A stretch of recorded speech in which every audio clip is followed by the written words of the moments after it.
আগামী 4 মে ভোট গণনা ঘিরে যাবতীয় প্রস্তুতি সম্পূর্ণ কাছাড়ে। 8:30 থেকে গণনা শুরু হবে। প্রতিটি কেন্দ্রে 14টি করে টেবিল রাখা হয়েছে। ভোট গণনা পর্ব নির্বিঘ্নে সম্পূর্ণ করতে 1200 কর্মী মোতায়েন করা হয়েছে। বিশৃঙ্খলা এড়াতে সর্বত্র নজরদারি জোরদার করা হয়েছে। সাংবাদিক সম্মেলনে নিয়ে বিস্তারিত জানান জেলা আয়ুক্ত। तारीख को काउंटिंग होगा कचार जिले के सातों एलएसी को। तो सातों एलएसी का हमारा प्रावधान है कि हर एलएसी में 14 काउंटिंग टेबल बिठाया गया है और पोलिंग अपना पोस्टल बैलेट का नंबर देखते हुए 500 पर टेबल के हिसाब से अकॉर्डिंगली पोस्टल बैलेट का टेबल भी बनाया गया है।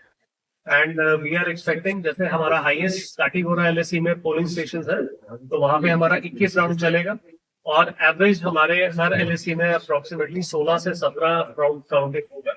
सो आप मान सकते हैं मोटा मोटा 16-17 राउंड हर एलएसी के लिए हमें गिनना पड़ेगा और ऐसा करते करते हम लोग एक्सपेक्ट कर रहे हैं कि रफली 10 से 11 घंटे में हमारी काउंटिंग की जो पूरी प्रक्रिया है वो खत्म हो जाएगी।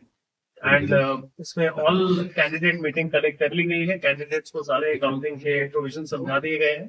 जो उनके क्वेरीज थे, जो उनकी जितनी भी ये थी शंकाएं थी, वो सब कल दूर हो गई है। The meeting went on really well, so we are hoping and expecting a very smooth count.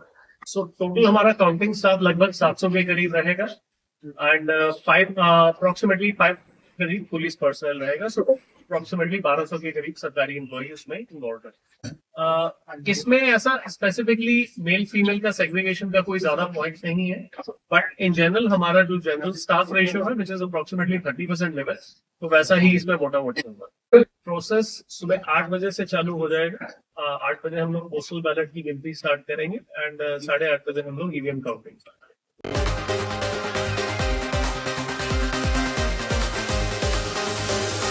শীর্ষ কংগ্রেস নেতা আমিনুল ইসলামের নেতৃত্বে করিমগঞ্জ কলেজে থাকা স্ট্রং রুম পরিদর্শন করলেন কংগ্রেসের এক প্রতিনিধি দলের কর্মকর্তারা।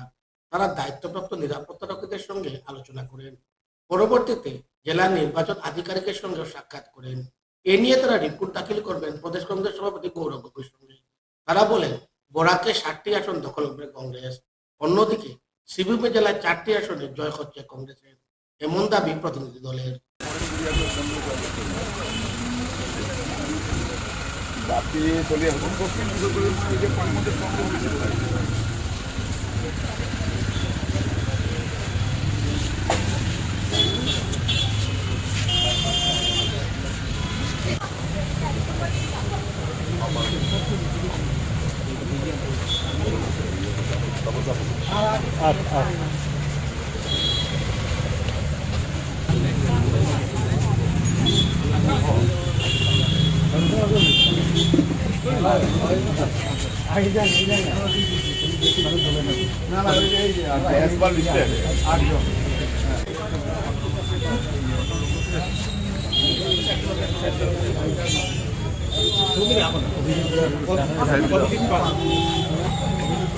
আমরা বুঝছি, আমরা ভিত্তি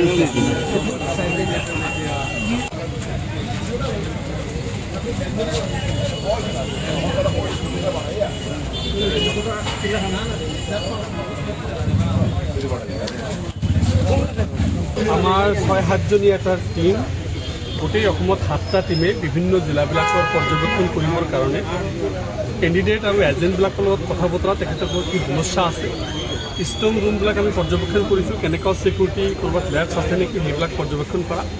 আৰু তৃতীয়তে হ'ল আমাৰ যে জিলা আয়ুক্তসকলৰ লগত বহি যাতে ফেয়াৰ এণ্ড মানে ফ্ৰী কাউণ্টিং হয়, কোনো ধৰণৰ পক্ষপাতিত্ব নহয়, আৰু যদি কিবা আপত্তি কৰবা কিবা থাকে সেইবিলাক ডিচিৰ লগত আলোচনা কৰা, সেনেকুৱা এটা টিম আমি বৰাকবেলিত আহিছোঁ। আমাৰ এক্স মিনিষ্টাৰ আমাৰ এডিচিৰ vice president, senior vice president দাদা আছে, আপোনালোকে দেখা পাইছে আমাৰ লগত, অজিত সিং ডাঙৰীয়া, তেখেতৰ নেতৃত্বত আমি এটা সজাতি দলে বৰাকবেলি আজি ৰাতিপুৱা আমি হাইলাকান্দি ভিজিট কৰিছোঁ। এতিয়া আমি কৰিমগঞ্জ ভিজিট কৰিলোঁ, ডিচিৰ লগত মিটিং আছে। তাৰপিছত আমাৰ সন্ধিয়া আমাৰ শিলচৰ আমি পৰ্যবেক্ষণ কৰিম, বৰাকবেলি পৰ্যবেক্ষণ আজি আমি শেষ কৰিম। ইয়াৰ পিছত আমি এটা ৰিপৰ্ট ছাবমিট কৰিম আমাৰ গৌৰৱ গগৈলৈকে, যাতে সেই ৰিপৰ্টটোৰ ভিত্তিত আমি কি পালোঁ, কি নাপালোঁ, ক'ত কিবা প্ৰব্লেম আছে নেকি, কিবা লেবছ আছে নেকি, আমি কি সাৱধানতা ল'ব লাগে, 17C ফৰ্ম আহিলে নাই, আমাৰ আৰু যিখিনি সেইবিলাক ট্ৰেইনিং আপ হৈছে নে নাই, গোটেইখিনি বিষয়বস্তু নিৰ্বাচনটো যাতে ভালকৈ হৈছে আৰু ভালকৈ যে কাউণ্টিং হয়, ৰাইজৰ যিটো মতদান মানে পিপুলছ মাইণ্ডেড, এইটো যাতে ভালকৈ সুৰক্ষিত থাকে আৰু এইটো যাতে অৰিজিনেলি পাব্লিকে পায়, তাৰ কাৰণে আমাৰ এই টীম আহিছে। নিশ্চয়কৈ আমি এতিয়া পৰ্যবেক্ষণ কৰিছোঁ। চাওক, আমি আশাবাদী যে এইবাৰ গৌৰৱ গগৈৰ নেতৃত্বত অসমত কংগ্ৰেছ চৰকাৰ আহিব। আমি আশাবাদী।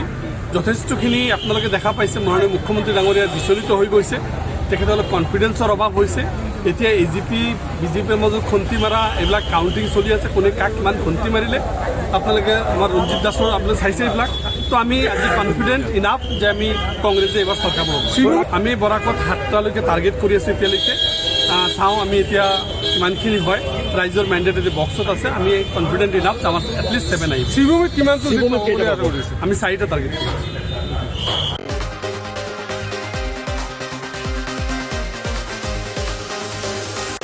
নিয়ে নিচ্ছি একটি বিজ্ঞাপন বিৰতি, সঙ্গে থাকুন। নমস্কাৰ।